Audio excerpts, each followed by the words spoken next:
the board members who are with us tonight, as well as our staff for the Capital Region Land Conservancy. We have Carol Wampler with us. She is co-captain for Team Stream, so thank you for joining us. And we have board member Phil Dawson with us. He is on Team Forest with me. And I don't see any other board member names. There could be some other board members with different logins I don't recognize, so thank you if you joined us.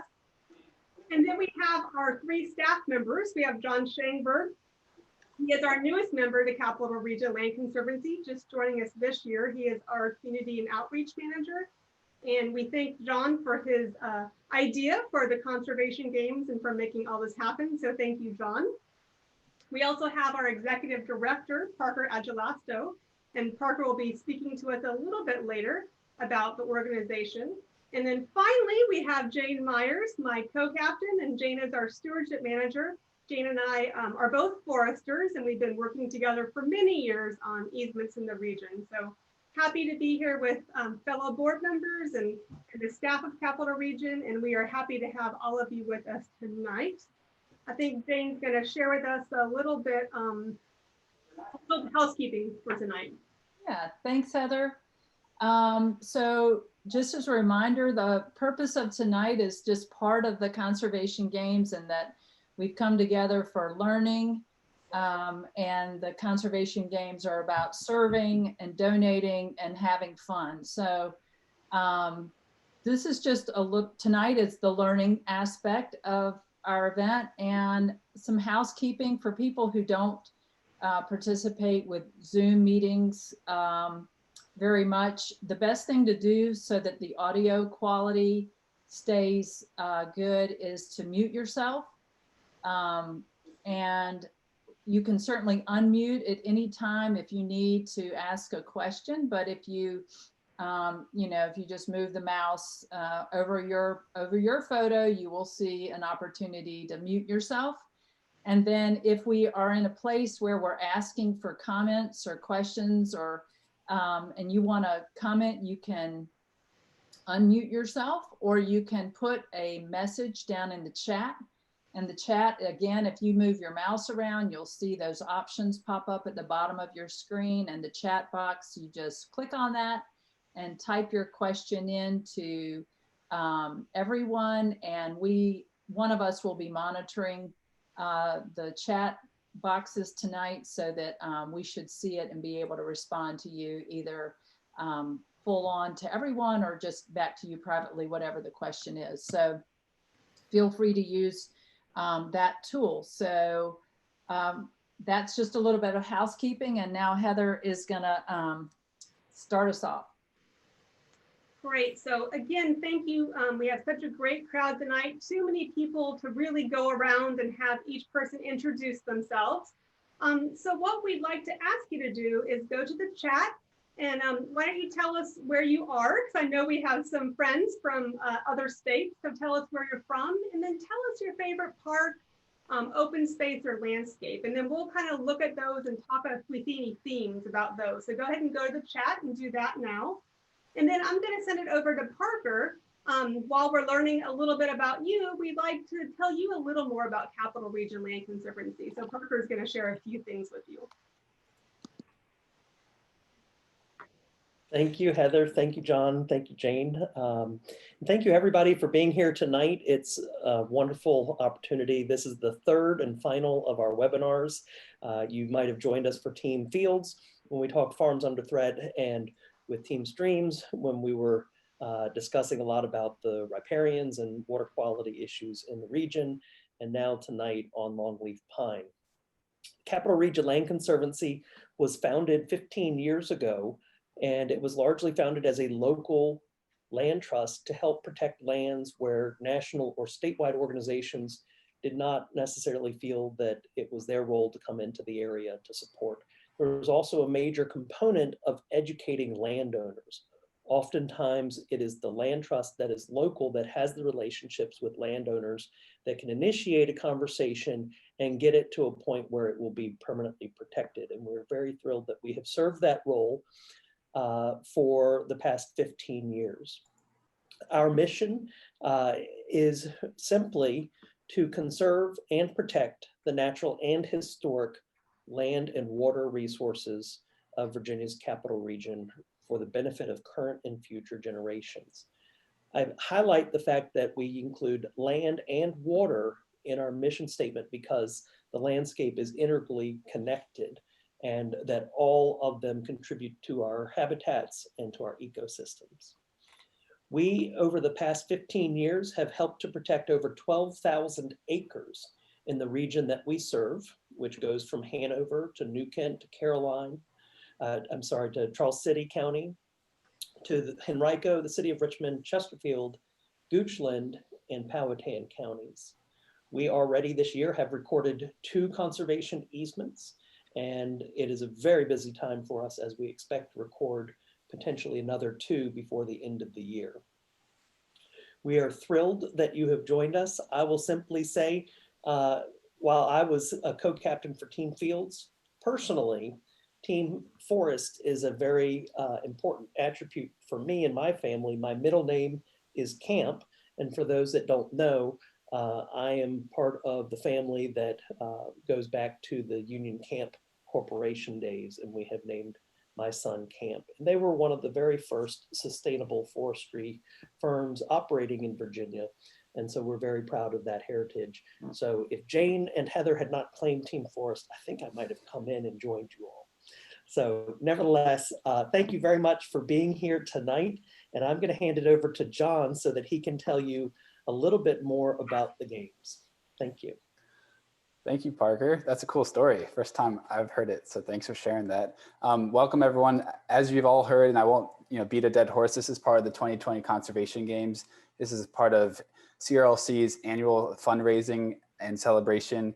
We do it every year, but it's usually in person. And this year we've transformed it into this virtual experience that includes online learning events, volunteer events, and fundraising. We're kind of close to the end, actually. The closing ceremony is this Sunday, but there are still some team events in between now and then. And so I will make sure to touch on those before we close tonight. But just to motivate everyone in terms of why we're here and why this is why this all matters beyond it mattering for conservation, is that this is a competition and Team Forest is recently falling behind. Team Stream's pulling ahead last night.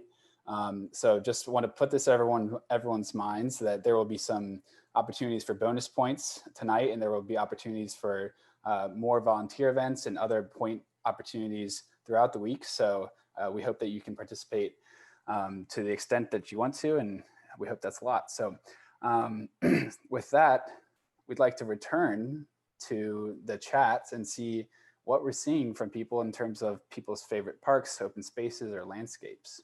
Sure. So this is a great list of places. We've got people mentioning places far away like Acadia, but our local wonderful jewels here in Richmond, the James River Park, Malvern Hill, New River State Park, the Reservoir Park in Southern Pines. That's where I grew up. The Lower Appomattox River Trail, Hanover County. I see that Jean mentioned Bryan Park. I wonder if Jean knows that we'll be doing some stream cleanups there this week. Yeah, she's welcome, good. welcome to participate. Oh, and Yosemite National Park. I have to second that one myself. That's an amazing place. Cherry from Richmond. Hello, Cherry. Says, originally from the beautiful mountains and forests of Western Pennsylvania, but the favorite local spot, George Washington National Forest. It's just really cool to see people, you really do start connecting with places, and they're almost like part of us. So Galveston Island, Texas, local park, Kempner Park, beautiful grove of live oaks. I bet it's like not unlike South Carolina. Beaches of Hawaii. Whoa, 5 ports. Ashley mentioned Grayson Highland State Park down there near Mount Rogers. That's one of my favorites too. Yeah. Dodd Park walking trails. I'm sure I haven't mentioned all of them. Outer Banks.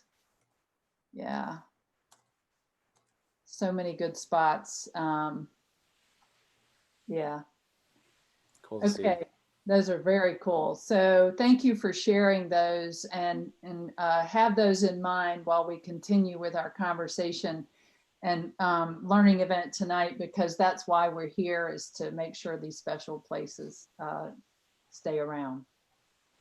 So let's learn. Yeah, great. Thanks, Jane. Yeah, that's a great list of places here in Virginia and across the nation. So yeah, it's fun to think about all those great spaces we have to visit and reconnect with. So tonight, I'm going to tell you quickly about the program. We're going to hear from Rick Myers talking about the Longleaf restoration in Virginia. And if you stick around a little later then, and you want to earn another bonus point for Team Forest, we're going to do a little tree ID quiz at the very end tonight.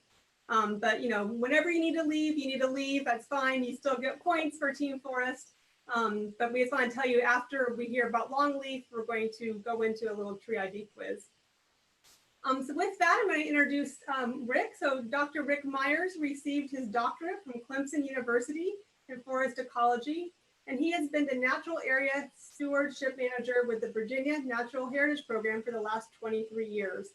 And the Longleaf Pine Restoration projects are among his favorite accomplishments. So thank you, Rick, for joining us tonight. And we are excited to hear about this beautiful tree and another great landscape in our state. So thanks, Rick. We'll give it to you. Thanks, Heather. Everybody hear me okay?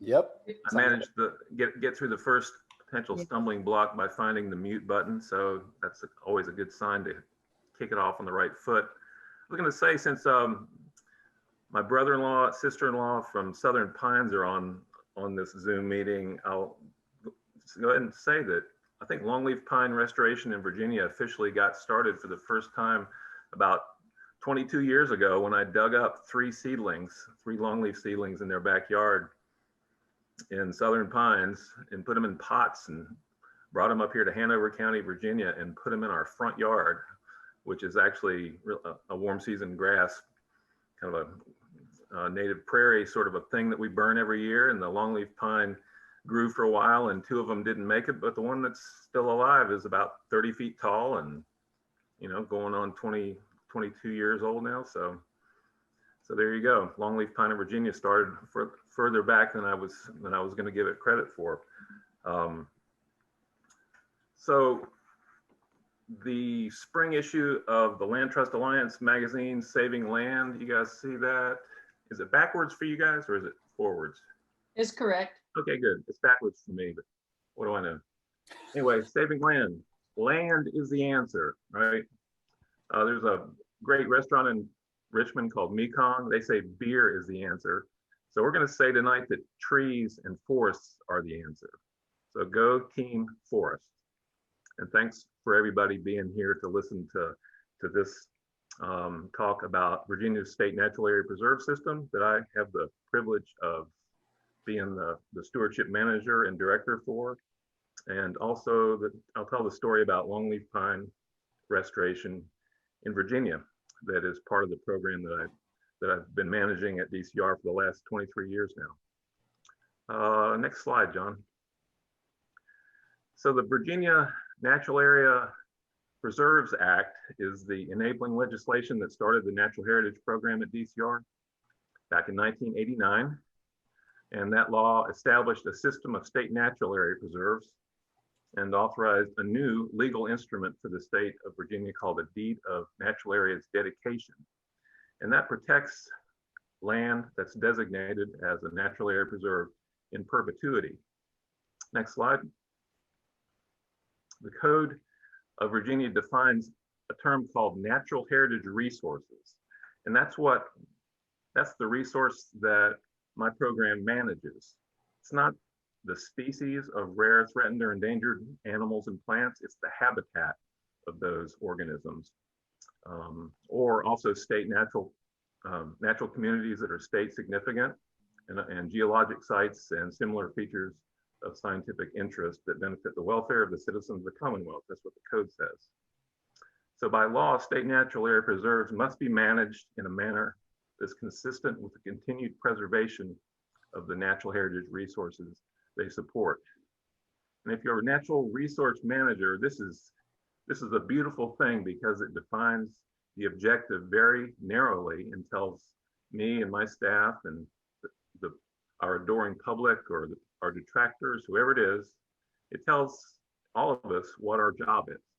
And that's a beautiful thing. If you work for the National Forests, if you're with the Forest Service, and your directive is to manage for multiple use, which is an impossible job, where you're trying to sort of make everybody happy and attain a broad suite of natural resource management goals, sometimes from the same acre of land.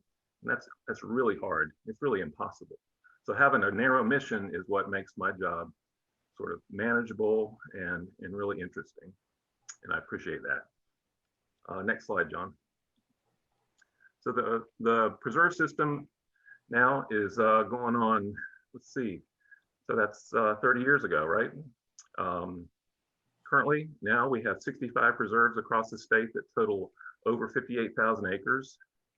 These provide habitats for federally listed species, also just state rare plants and animals that are rare at the scale of the state of Virginia. They might be common in the state of North Carolina, but in Virginia, they are rare for various reasons. 44 of the preserves in the system are owned by DCR and managed by us, and 21 are owned by some other landowning entity. The Nature Conservancy owns 4. Virginia Outdoors Foundation has one. One of our preserves is actually in a state forest, within a 4,000 acre state forest out in the southwestern part of the state. Old Dominion University owns one preserve. 2 local governments, Newport News and Fairfax County. Winter Green Resort owns one, and then about 10 or 11 private individuals own the remainder. Next slide, John. So what are they for? I've already told you, but I'll say this again and sort of in priority order. What are the preserves for? First and foremost, the law says that they are there to protect habitat for rare species and examples of natural community types, sort of the best remaining examples of the natural communities of Virginia. Then number 2, they are great places and it's appropriate to do research and educational programs on the preserve system. And then sort of a distant third is compatible public outdoor recreation. They're not closed. In fact, all the preserves are open to the public at some level, saving a couple that are privately owned that the owners really are not interested in even public or say educational field trips or research on their property. But for the most part, by and large, all the preserves are open at some level, but only if that public access is compatible with the primary overarching mission of natural heritage resource protections. Next slide, John. So here's a map of the state, and this will kind of get at the question, how do you guys manage this system of state lands? We've divided the state up into 7 stewardship regions, 9 to 12 preserves per region. You can see the color coding on the map. And then a field office with anywhere from 1 to 3 full-time staff, state employees, manning these field offices and being responsible for those preserves in that region of the state. And I'll provide a couple examples on how that works. Next slide. So way out in the far southwestern part of the state, our Southwest Region Field Office in Abingdon, Virginia. We've got a regional supervisor and our Western Fire Manager. That's Claiborne Woodall, and he has 2 employees that he supervises directly. John Hartley is our operations steward with the Law Enforcement Commission, and Laura Young is our Southwest Region steward, who's actually responsible for really one large preserve way out in Lee County. Lee County is closer to Birmingham, Alabama than it is to Richmond, Virginia. It's way out there. So you have to manage these types of these preserves in a system like this that's far flung across the state using a system of field offices. It's just impossible to do it all from Richmond. And then an example of one of the preserves in the Southwest region. John, if you go to the next slide. This is Pinnacle Natural Area Preserve in Russell County. On the Clinch River, also Big Cedar Creek flows through Pinnacle Natural Area, which is a major tributary of Clinch River. Clinch River is known for its extremely high biodiversity of freshwater mussels. And then the limestone habitats in this part of Virginia also harbor lots and lots of species of rare plants that are associated with limestone and calcium, which is in high supply in limestone valleys. And then you can see the little photo inset of the public access facility at Pinnacle. There's a system of trails, about 6 miles, a gravel parking area, which holds about 15 or 20 cars. And that's about it. That's about what a public access facility looks like on a state natural area preserve. Next slide. Now, jumping all the way across the state to the eastern shore, that's a region in and of itself, 9 preserves on the eastern shore. We have an Eastern Shore Region Steward, Dot Field, who works with our coastal operations steward, Richard Ayers. Next slide. And a preserve, as an example, on the shore, this is on the bay side of the eastern shore in Northampton County, is Savage Neck Dunes Natural Area, which is just north of Eastville. This place is crazy interesting because, as most of you from Virginia know, Virginia is not known for its giant sand dunes. Well, this place has giant sand dunes, the largest and the most extensive system of them in the Commonwealth. It also has over a mile of undeveloped Chesapeake Bay sandy shoreline, which is habitat for a species of rare animal called the northeastern beach tiger beetle, actually a federally protected, federally threatened listed species. And again, you can see this pattern. There's a small parking area and a trail system, interpretive signs, a kiosk, and that's it. These places, from an access and recreation standpoint, are set up as places to go for a quiet walk in the woods, watch birds, take photos, sit on the beach, and find yourself, hopefully, most of the time when you go, fairly much alone. And that's the idea. Next slide. So now we're going to move into the Longleaf Pine region of the state. So this is my segue to do that by showing you our Southeast Region Field Office location in Suffolk. 2 staff manage preserves in the southeastern part of the state. Rebecca Wilson is both a regional supervisor. She's our Longleaf Pine Restoration Specialist and also our Eastern Fire Manager. She's been working both with federal and state agencies for most of her life, really 25 plus years. She's been in fire management with the National Park Service and now with us for a little over 20 years. And Darren Loomis is a biologist in our Southeast Region Steward. So they are responsible for 12 preserves in Southeast Virginia, 6 of which have active longleaf pine restoration projects on them. John, next slide. So here's the preserve owned by Old Dominion University in Isle of Wight County, 318 acres, representing really the northernmost example of a longleaf pine forest in the world. This place was owned, Parker, by Union Camp up until 1984, if I recall the date correctly, and Union Camp deeded it to the Nature Conservancy, who in turn gave it to the university. And since then, it's been managed sort of in a consortium with the DCR and the Nature Conservancy, Department of Forestry. For a while, Union Camp was involved, and Old Dominion staff. That was Now probably primarily before International Paper, and International Paper probably hadn't done anything. Yeah, when International IP took over camp, we actually did get a little bit of help from them for a while, but then they disappeared too, as you know. So it's really a project now, a management project that is mostly DCR, mostly my staff manage this place in partnership with the Nature Conservancy, the U.S. Fish and Wildlife Service, Department of Forestry, and the Game Department, Wildlife Resources Department now.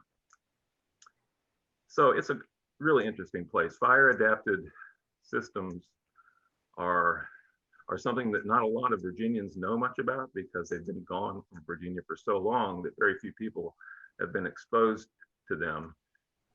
In fact, if you think about longleaf pine, I'll mention this later, but it's been gone for so long in Virginia. Virginia is the first state where longleaf pine was lost or nearly lost because of the long history of European settlement here.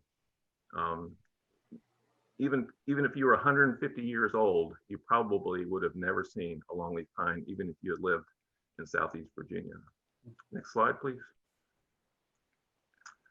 So our focus at the Natural Heritage Program from a restoration standpoint is on these 5 primary community or ecosystem types.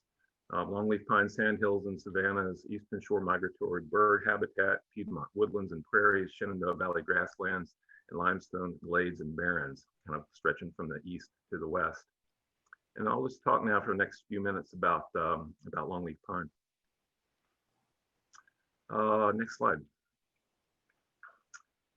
So longleaf pine in Virginia, hardly here anymore. Hasn't been much longleaf pine in Virginia since 1850, a few years ago.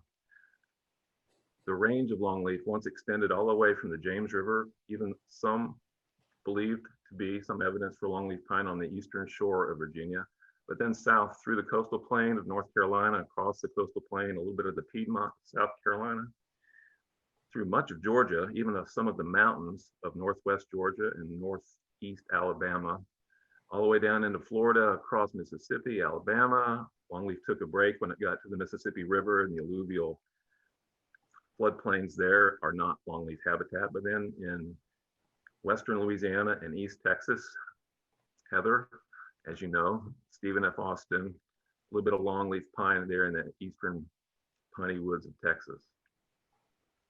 So 93 million acres. Next slide, John.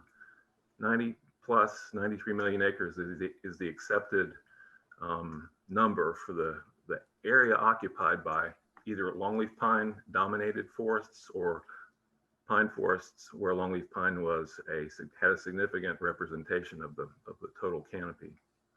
So these are savannas and flatwoods dominated these states, and where fire happened frequently enough to maintain the longleaf forest.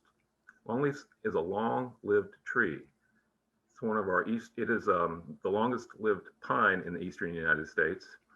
It's not the longest lived conifer. Anybody know which one that one would be? Conifer? Did anybody raise their hand and say bald cypress? I know you did, Jane. I did actually, but you didn't hear me. 10 points for Team Forests for that correct answer. I'm curious about that bottom picture, Rick. Where is that? That's in Texas. Mm-hmm. And I don't have a date on that. That's one of those photographs that you find in there's a lot of longleaf books out there, and there's a ton of historical photos, and very few of them have dates. Most of them just have a location. But yeah, so that's a historical photo, even though it wasn't that long ago that there were longleaf forests like that in western Louisiana and eastern Texas. So now we're down to 3 million acres of longleaf pine range wide. What happened? Where did the longleaf go? Next slide, John. So the loss of longleaf pine in Virginia. Pre-European settlement, there was 1 million acres of longleaf forests in our state in southeastern Virginia. That's over 1,500 square miles. The story of decline and loss starts with the story of the Virginia naval stores industry, which began in 1608 with John Smith and his buddies, Christopher Newport, and they were looking for resources for the motherland, right? And unlike the Spanish, they weren't really interested in gold and silver. They were interested in other things, and one of which was the very strategic resource called naval stores, which is how boats were made to float and how ships' sails and ships' rigging, the lines and the ropes were preserved. This was way before there were any petrochemicals on this good earth, at least available to people. And the way that you kept your boat from sinking if you were a sailor and you had a wooden boat, and your sails and your lines were kept and preserved and maintained during voyages using pitch and tar. And that came from pine trees, the sap or the products made from slow combustion, partial combustion, and then the collection of the tar. and the processing of the tar to make pitch. Anyway, that period of major production of these highly strategically important naval stores was mostly during the 1700s and into the mid 1800s in Virginia. And then that really continues to this day with turpentine still being produced from pine trees in the southeastern US. So that's a destructive, exploitive practice. Collecting naval stores kills trees, and it did. There was also widespread land clearing for agricultural use during by the colonists during the 16 and through the 1700s in Virginia.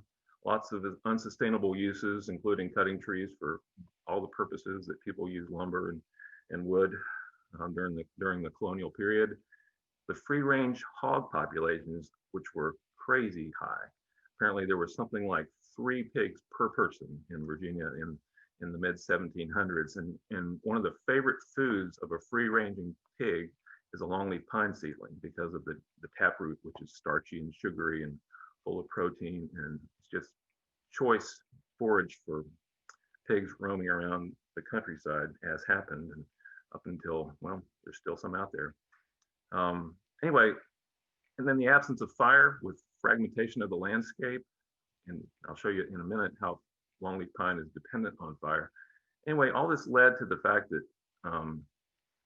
longleaf pine pretty much disappeared by the mid to late 1800s. And then with more effective fire suppression and by state organizations and federal organizations, and then the conversion to loblolly pine and the last remaining upland pine stands that included some longleaf, it's pretty much almost, but not quite gone by, say, 1950. So in 2000, people went out and looked in Virginia really hard and found that there were only 5 small groups, 2 to 30 trees, not acres, but trees, left in the state of Virginia. And most of them were located and concentrated in a single 75-acre forest remnant on Union Camp and then International Paper property south of Franklin, Virginia. About 150 mature seed-bearing age trees. And that last remaining 75-acre forest is now part of one of our state natural area preserves that we were able to protect and purchase in large part with Forest Legacy Program funding through the Forest Service back in 2009. And that's the South Key Sandhills Preserve, south of Franklin. Next slide. So, why should anybody care about longleaf pine forests in Virginia? Can we do 10 points for this, Jane?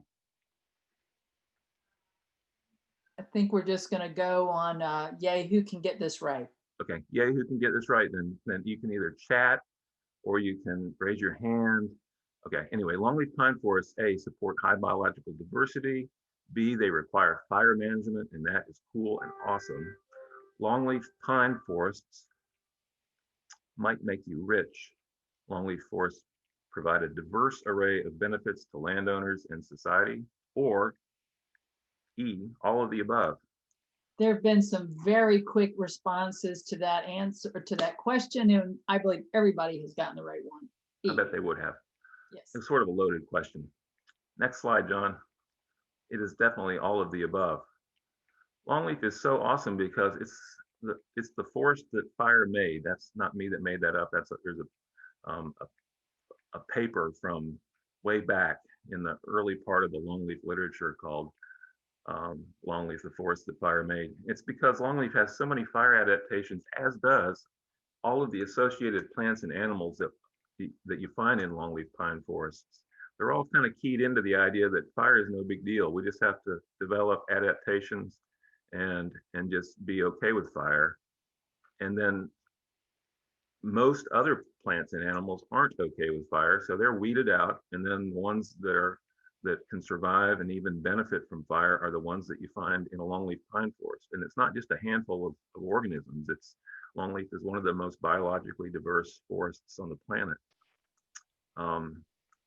Longleaf thrives with fire, as do its associated species.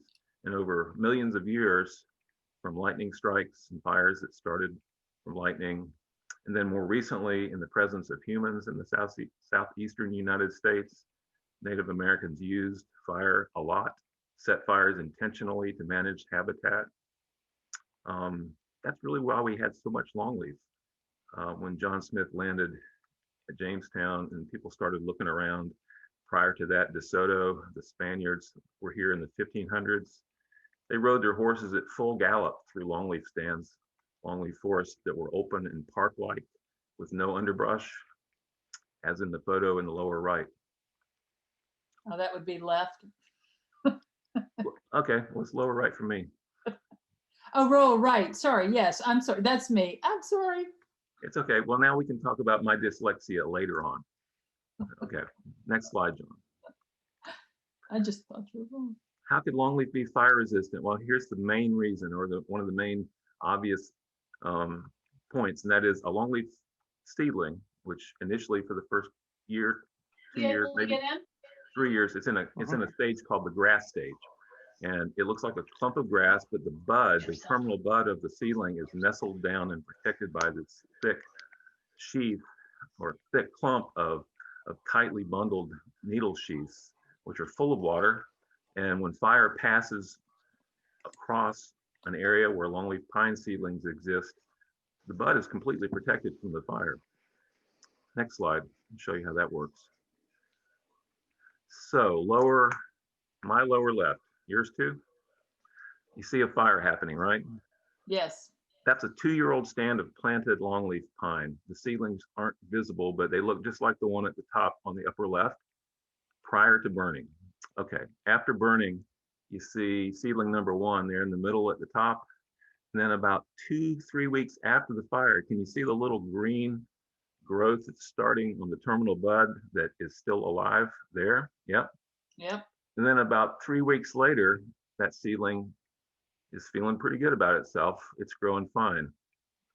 Now, other species like loblolly pine and sweet gum and other species of woody plants, they didn't make it. The fire killed them. So the longleaf is doing great. And then a couple years after that photo of a greening up, killed back longleaf seedling, you can see that same field full of now healthy young longleaf seedlings that are starting to make their height growth. So that's how it works. That's why longleaf seedlings survive fire and are benefited from them, because they survive fire, whereas the competition does not. Next slide, John. Lots of other fire adaptations too with longleaf. It has thick bark, so even a younger tree has relatively thick bark compared to other species. So the heating from fire in older stands doesn't kill trees. It may damage one side of the tree. You can see the cross section of a longleaf pine that's been burned one time, but it just created a wound on one side, and then the tree healed itself up, but you can see the fire scar. It's not unusual to see cross sections of longleaf pine trees that are a couple hundred years old, and you can find dozens of fire scars in those cross sections where those trees experienced fire but did not die from fire. Next slide. So longleaf pine ecosystem biodiversity is the thing that ecologists and wildlife managers appreciate so much, because of the idea that the fire creates not just a particular suite of species, but it creates these niches in time through the growing season. Different species occupy different portions of the growing season, which is one reason that biodiversity is so high. So for example, one group of rushes will be present and dominant in the early part of the growing season, and then by June or July they're gone, and another species comes along and takes their place, which is part of the reason and the explanation why there's so much biological diversity in the ground cover of a longleaf stand. The diversity is crazy high. There's 389 rare plant species that are associated with longleaf pine communities from Virginia to Texas. There's also 36 associated animals, 86 birds, 38 reptiles, 34 amphibians. And then there's the red-cockaded woodpecker there in the center at the bottom, which is the iconic bird species associated with longleaf. Next slide. Longleaf forests that are managed with fire create really high quality habitat for a number of species of animals and birds. Quail is one of the iconic ones that you hear a lot about and read a lot about. The fine quail plantations in South Georgia and Panhandle of Texas are managed with fire, and that's, if you want to find lots of quail, that's a place to go. Next species, next slide, John. Another really interesting and these days especially significant aspect of longleaf pine forests is their super high potential for sequestering carbon over the long run. They're a long-lived tree, so if you have a 300 or 400-year-old tree, that's binding up a lot of carbon for a long time. But then the other thing is that burning actually incorporates this, it's charcoal, these little bits of carbon into the soil, and that's inert carbon. It doesn't go anywhere. It doesn't combine or react with other compounds. It's there. It's kind of like the Great Plains and the original prairies were also, immense sequestering places for carbon. Next slide. Now, on the other end, from a economic and non-aesthetic, but sort of business model end of things, the timber industry, which is extremely important in American society and in the economy. It's important for landowners to be able to grow trees and make money on their land. Longleaf pine produces extremely high quality forest products: lumber, poles, veneer, flooring. If you like wood, longleaf pine is your tree. It makes beautiful wood. It's strong. It's attractive. The flooring made out of reclaimed timbers that I'm looking at right now on my floor, and that you can see in the lower left-hand photo, is, from an aesthetic standpoint, really a wonderful thing. Next slide. And then here's something that you don't hear much about in Virginia, but drop down to North Carolina, and pine straw from longleaf pine is an extremely attractive landscaping feature. And if there's a market, which there's not in Virginia currently, but in North Carolina, South Carolina, Georgia, Alabama, this is a really helpful part of the economy, because if you're a landowner and you want to plant trees, it costs a lot of money to get longleaf pine started, maybe $300 per acre to get started. But if you can offset some of that initial investment with an early return on investment through the production of pine straw, then that's something that may be the thing that lets you invest in longleaf. You can grow longleaf for a while, produce pine straw, and then stop after 20 years, and then move into something else like biological diversity or wildlife habitat. Next slide, John.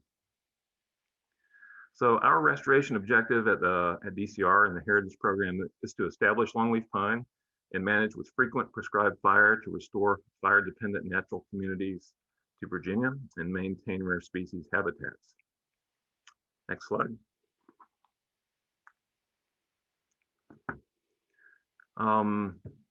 We collect our own cones and our own seed from those last remaining trees at South Key that thankfully Union Camp and International Paper left alone before they sold the property to us. We hire contractors, some of our own people. Those are my two people up in the bucket truck on the right-hand side. That's Rebecca Wilson and Darren Loomis, last week collecting cones from the last 150 mature longleaf pine trees in the state. And this is what we use, just the native seedlings. So we're using a local seed source to do our restoration work with. Next slide. Three main approaches we use is to plant in old fields. We plant in clear cuts, and we do a little bit of underplanting in thinned loblolly pine stands. Next slide. So an example of planting in fields at Shub Sandhill. This was our first restoration project that started in 2008. 80 acres. The first time I saw this field, it was in peanuts, and then it was in soybeans. Then we bought it in 2003 or 4, and then we were able to get started with longleaf pine here at this site in 2008.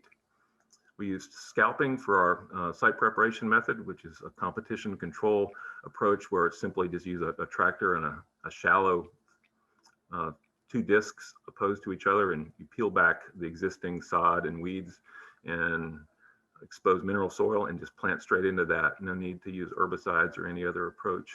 We got great survival. We burned at age 2. You can see there in the bottom center, 3-year-old seedlings after one burn. And then, hey, Patty, that's Patty Bland. That's Jim Shoring in the picture there on the lower right. He was helping us do a burn about 4 years ago. Oh, wow. Okay. Yeah. Next slide. So the other approach, one of the 3 approaches is to simply plant in clear cuts, where we have purchased property that has suitable soils, suitable habitat for longleaf, but previous owners, such as Union Camp or International Paper, or in some cases, John Hancock Insurance Company, planted loblolly pine sort of off-site on deep sandy soils as an investment. So we've harvested those. We do site preparation using prescribed fire.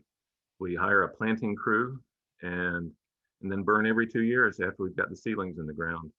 And with the goal being that maybe 30, 40, 50 years out, we've restored the longleaf pine scrub oak sandhill community, such as the one there on the right. Next slide. Then one other approach that we've used in one place, in which one of the main reasons we did it was to demonstrate to landowners and anybody that's interested in longleaf restoration that there's another option, and that is, instead of doing a clear cut, you can do a heavy thinning and plant longleaf in that partial shade, and they will survive. They won't grow fast, but they will survive, and then you can slowly remove the overstory or just wait for it to die off. Next slide. This year, we're going to plant 44 more acres, collect all of the cones. By the end of this year, we'll have over 1,500 acres established on the preserve system. We will have planted 3/4 of a million seedlings by that time. And then our goal is to burn each of those acres every 2 to 3 years forever. And I'm hopeful that we can restore 2,025 acres on DCR lands by the end of the year 2025. Next slide. So that's the story. Longleaf pine in Virginia, almost gone, but on its way back. I think I might have talked a little bit too long, folks, so hopefully I have time for some questions, but appreciate you listening.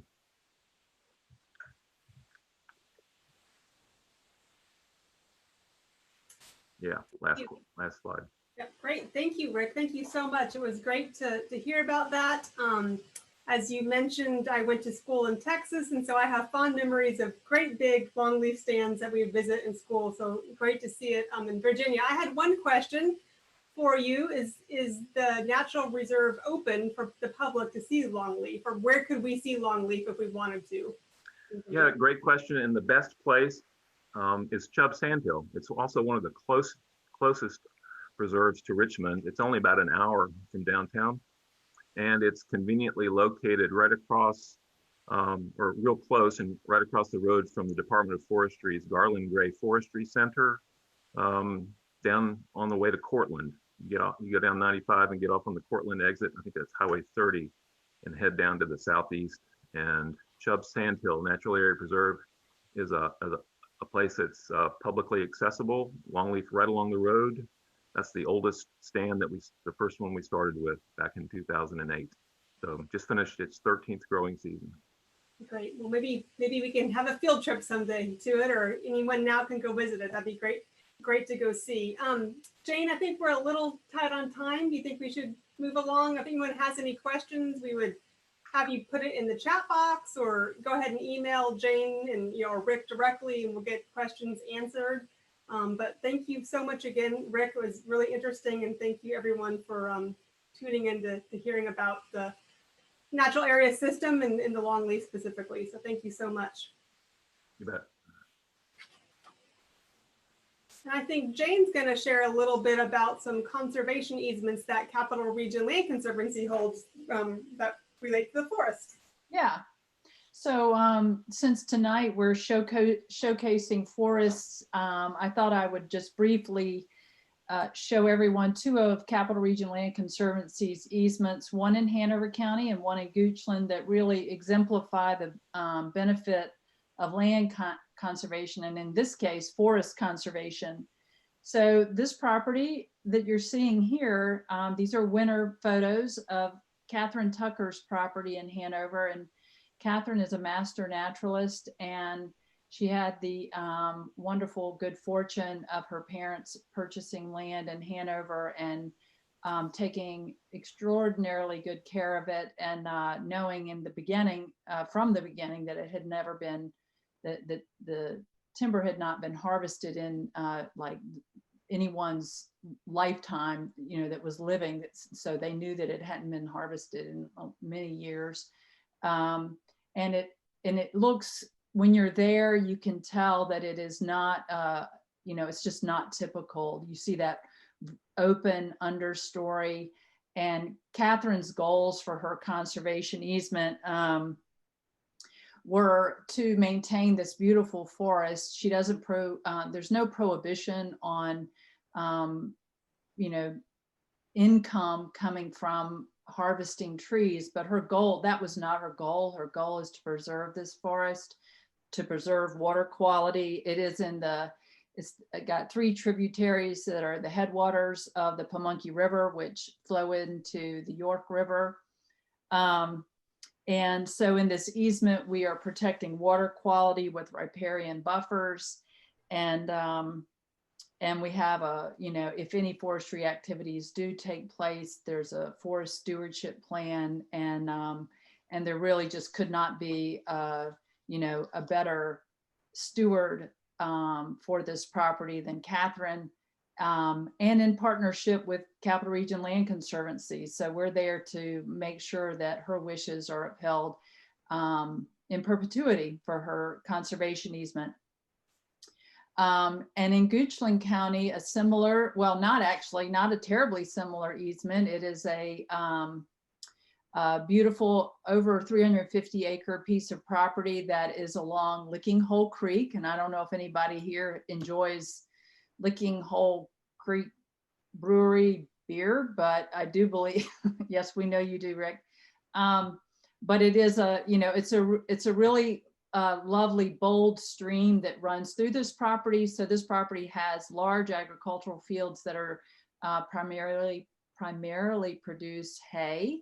And then the forest, surrounding forest, currently is just used as passive recreation. This is a horseback riding community. You can see me here monitoring the property. There's a nice trail that runs through the property. And it's one of the most enjoyable places I get to visit every year. This is Licking Hole Creek. There are large riparian buffers that are required on, and what that means is the landowner is unable to heavily disturb the land within 100 feet on either side of the creek, which is of course going to help water filtration and prevent runoff into the streams and soil erosion.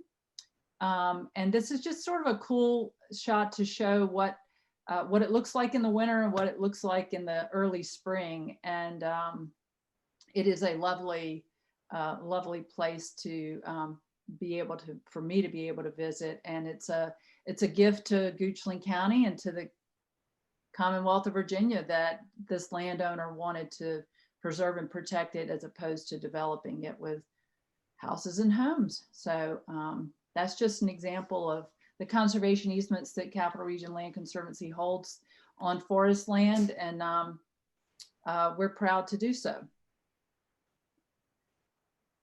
And Parker, I think you're going to introduce. Yeah. Thank you, Jane. And I'd like to segue just by simply saying too that we have an easement that has no commercial harvesting provisions. And that was with the city of Richmond and the James River Park system, which last year we dedicated as the region's very first member into the old growth forest network, which was an exciting opportunity for us to make that effort. And in the James River Park system, there are trees that are over 150 years old that have been documented. So with the provisions that our easement have and a no cut, that will allow for many more trees to grow and reach their full life expectancy. So thank you again, Rick, for your wonderful presentation. I thought it was fantastic to hear from the true expert in Virginia on longleaf pine restoration. And I'd hate to think how many hours you've actually spent, but of the 1,500 pine trees that I think you said have been planted, you probably touched almost every one. So thank you for that. I have the pleasure of introducing TJ Masha, who unfortunately can't be with us tonight, but TJ has been involved at the Capital Region Land Conservancy for the better part of probably 8 or 9 years. And he started when he was at Hunton Williams practicing law with Brooke Smith, and then moved over to Troutman Sanders. And during that time, he has been CRLC's kind of legal counsel pro bono services. And just a little bit of background, particularly for those of you from North Carolina, TJ has his undergraduate degree in environmental studies from UNC, but he has his graduate degrees in environmental studies from Duke, and also has his law degree from the Duke School of Law, as well as his master's from the Nicholas School of Environment. So we're really pleased that TJ has been supportive of our work, both with his role when he was at RES, doing a lot of restoration work, and now in his role at Davy Tree, again, launching a new program to do restorative work. So with that, John, I'll ask you to play the video.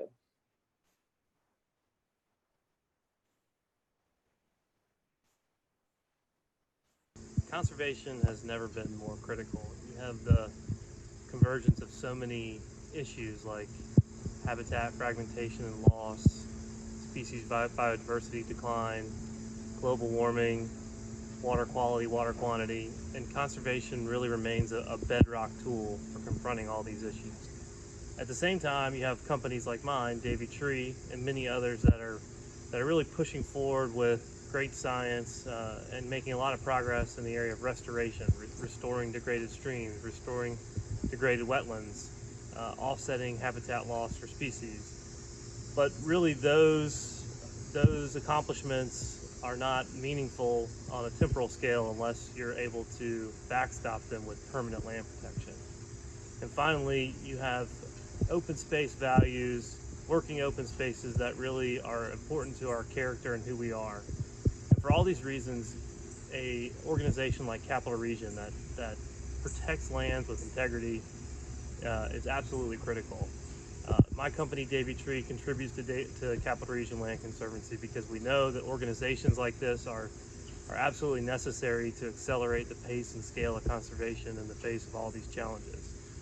I've been lucky enough to be involved with Capital Region for almost a decade. I've seen it go from an idea to a very meaningful and impactful organization. And I also know that it would not be able to have made that progress and continue to make progress without the support of companies and individuals. So I would encourage you to continue to support Capital Region, and I'm confident that it's going to continue to do great things in conservation going forward.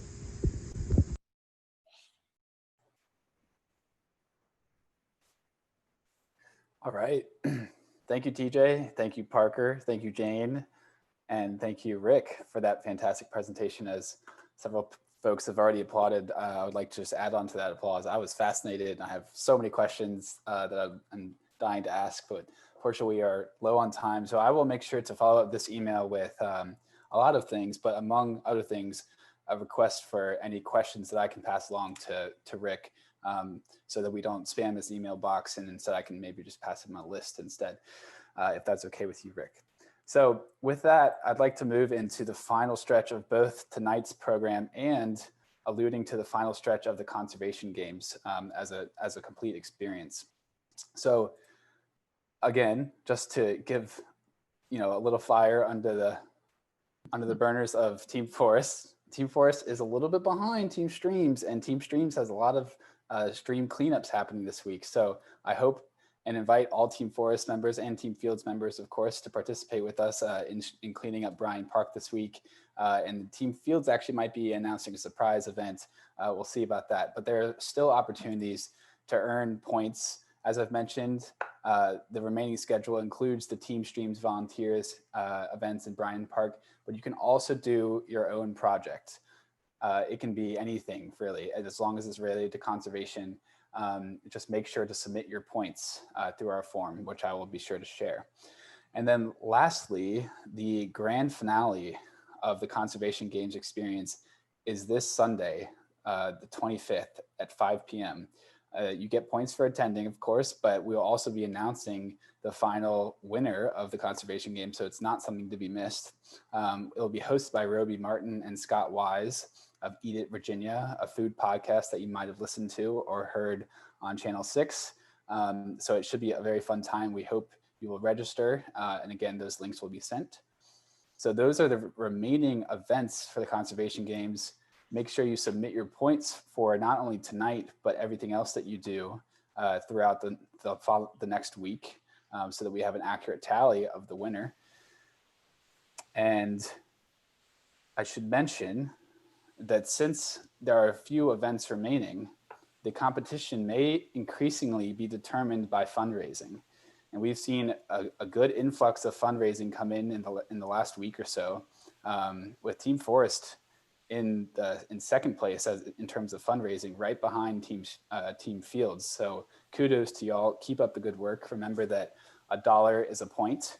So if you haven't had a chance to come out to events or won't be able to make it out to any more this week, a contribution of any amount it goes a long way, and it certainly supports the work that we do at Capital Region Land Conservancy, getting Jane out into the field to monitor places like that she showed you, and allowing us to hold events like this. So thank you for your contributions. This will be the page that you'll see when you go to donate to Team Forest. It should be pretty simple. I'm happy to answer any questions about it, but it's just simply clicking on the donate button and your name should pop up down here. Okay. So I would like to pass it back to Heather to bring us home. And we both hope you can stick around for some trivia if it's not too late. Great. Well, thank you, John. And before I say goodnight, I did want to mention we had a couple more Capital Region Land Conservancy board members join us. So I just want to quickly introduce Sarah Richardson and Philip Reed and thank them for joining us and for their service on the board as well. I really do thank everyone for joining us for one more Zoom of the day. I know I've been on Zoom all day today. So we really do appreciate spending some time together, even if it's not at the traditional Field, Forest, and Streams, event we all know and love and look forward to. But it's been fun to see folks virtually and still be able to get together and learn and talk about conservation. So we really do appreciate all of your time tonight and all of your time throughout the games.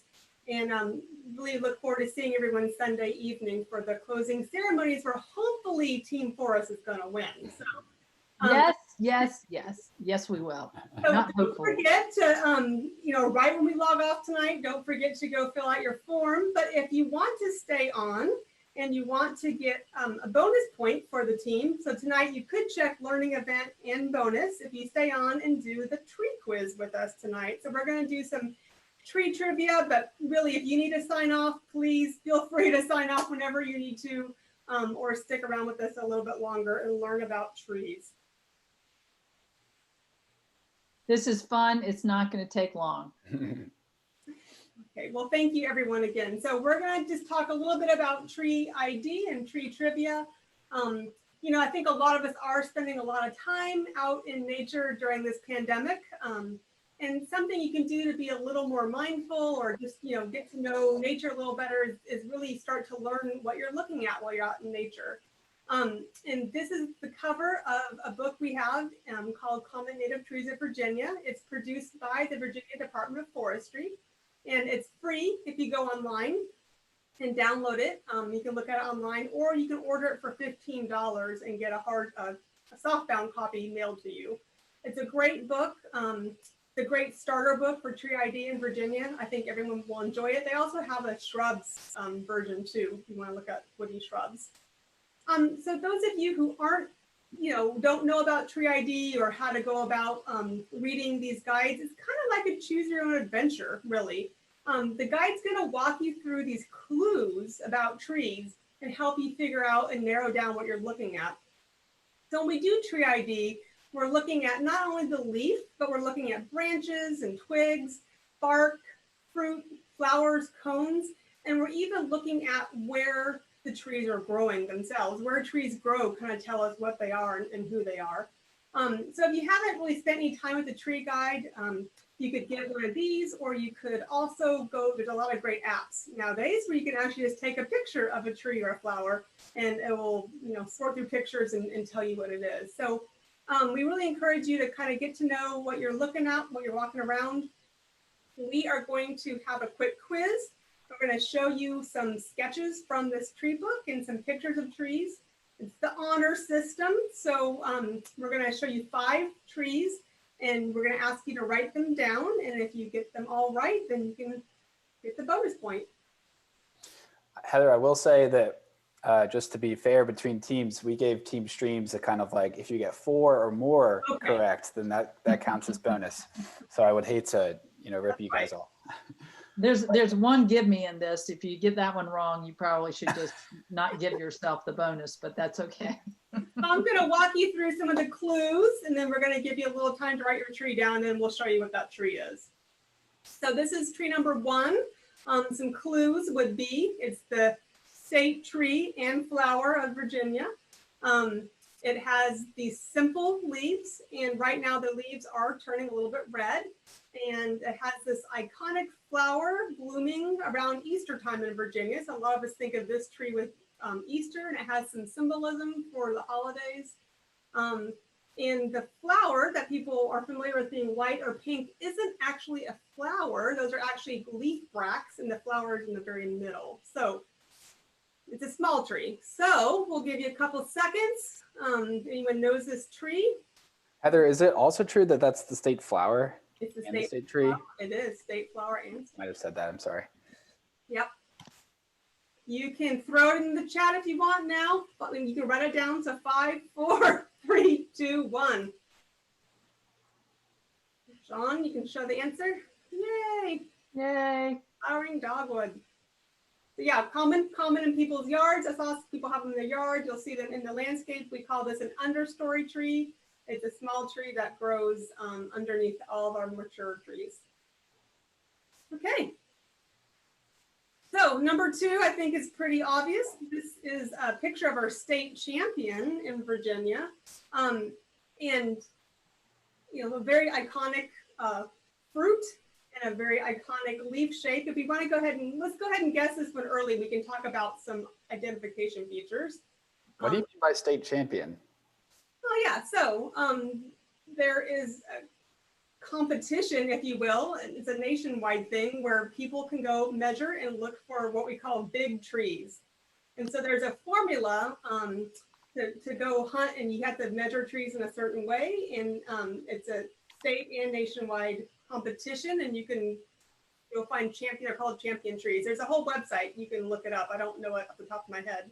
I don't know if anyone knows the website, but champion trees are great. So I think someone put this tree name in the chat. So let's go ahead and show this tree name is a white oak. But what I want to tell you about how you identify white oak is, you know, all oaks are either white oaks or they're red oaks. And there's lots and lots of species under white and under red. But all white oaks are going to have these curvy lobes. So you can see the picture, there's these nice curves. All white oaks are curvy leaves. All red oaks are going to have more pointy lobes, and they're going to have a point actually coming off the tip of their lobe. So when you're out looking at oak trees, if it has a little pointy thing, you know it's a type of red oak. And if it doesn't have a pointy thing, it's a type of white oak. Has anyone noticed how many acorns we have this year? Yes. Big acorn problem. I'm We not sure have I can more tell you than why. that. I don't know, Rick or Jane, anyone knows why, but. Oh, But- golly, I'm sure Rick will tell you something. If What are you gonna anybody say? is interested in seeing a national champion tree, there is a national champion Darlington oak at Maymont that was made official last year. Oh, good. Only one in our region that's a national champion. You really want to know why there's so many acorns? Don't get me started, Jane. Okay, Short. number 2, beautiful tree. Number 3, so we actually, Jane and I talked about, we picked a lot of trees that have great color right now to show you, so you can kind of pay attention. So this is another simple leaf. You can see it's a very simple leaf shape. It has a smooth edge. The male trees have blue fruit we call drupes. And the main reason I can identify this tree is the branching angle. The branches kind of swoop back up at the ends. You can see in this picture, and we kind of call that roller coaster branching. I remember from school. So you can see the branches kind of swoop back up. This tree is also in my subdivision. It's a large tree, but it's not as tall as an oak tree.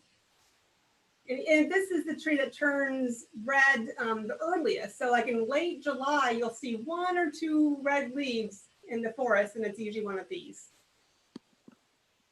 And the idea is this might be a little tougher. All right, here comes the answer. Nope. Black gum. Or also black tupelo is another name for this tree. Oh.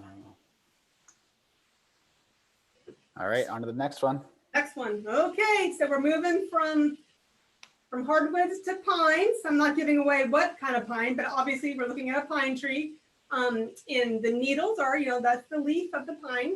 And you might not know this, but each pine tree grows its needles in a certain number of bundles. So that first image is of one bundle of pine needles.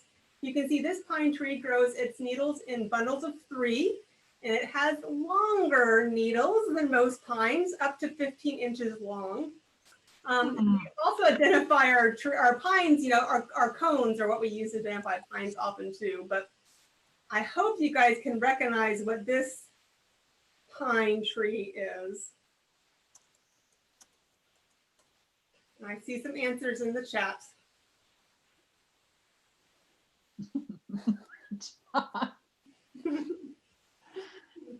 Good job, Longleaf. So yeah, so if you start looking at pine trees, you can start looking at those bundles, and some will have 2 needles in a bundle, some will have 5 in a bundle, and that's one way you can start to tell the different pine trees apart, in addition to where they grow also.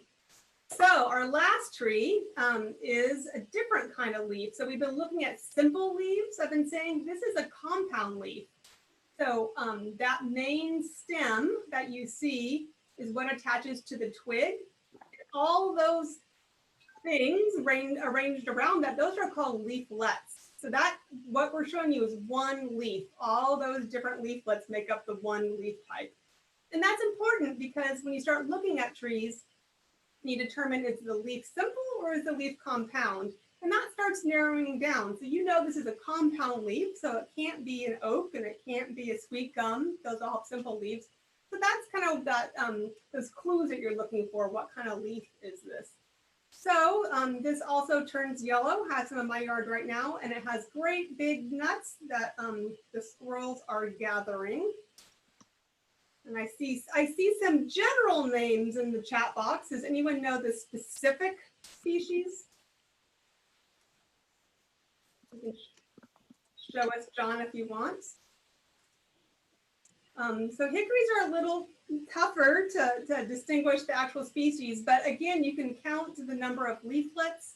That gives you a clue of what kind of hickory, maybe the leaf size, maybe the bud scars. Those are all different things you can look at to start narrowing down exactly what type of hickory you're looking at. So that was just a quick intro to tree ID. I hope you guys enjoyed it. I hope we got some extra points for Team Forest. And I hope you go out and start looking around, your neighborhood. Like Jane and I picked trees that we thought you would see, maybe out on a walk in a local park or in your neighborhood. And we picked trees that were having some great fall color right now, so you could start to get to know those. And if you said hickory, you get. I think so. Yeah. I'll let that pass. If you said loblolly pine, you don't get it. And Rick or anybody else that might have knowledge, last year there was a big initiative from the Department of Forestry to have people collect acorns and other native seedling or seeds to give them for their inventories because they were running very low. Is that still the case? They collected them this year. Yeah, they do it pretty much every year. They've done it for quite some time, I think, Parker. They're just looking for help to collect a lot of different species, forest tree seeds, and those go to the hardwoods go to the Augusta Forestry Center out in Waynesboro, and that's where they get most of their seed to grow those forest tree seedlings. Yeah. So if anybody's picking up the acorns from their yard and want to make a trip to Waynesboro, they certainly would appreciate Yeah, I it. think they're wrapping up.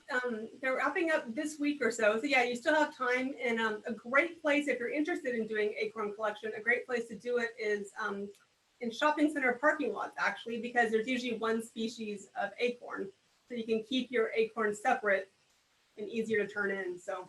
Or you could come to our yard, Heather, and you can pick up our acorns. That's right. All right, well, thank you for the tree trivia quiz. That was super fun. I'm gonna look out for some of these in my jaunts around the neighborhood.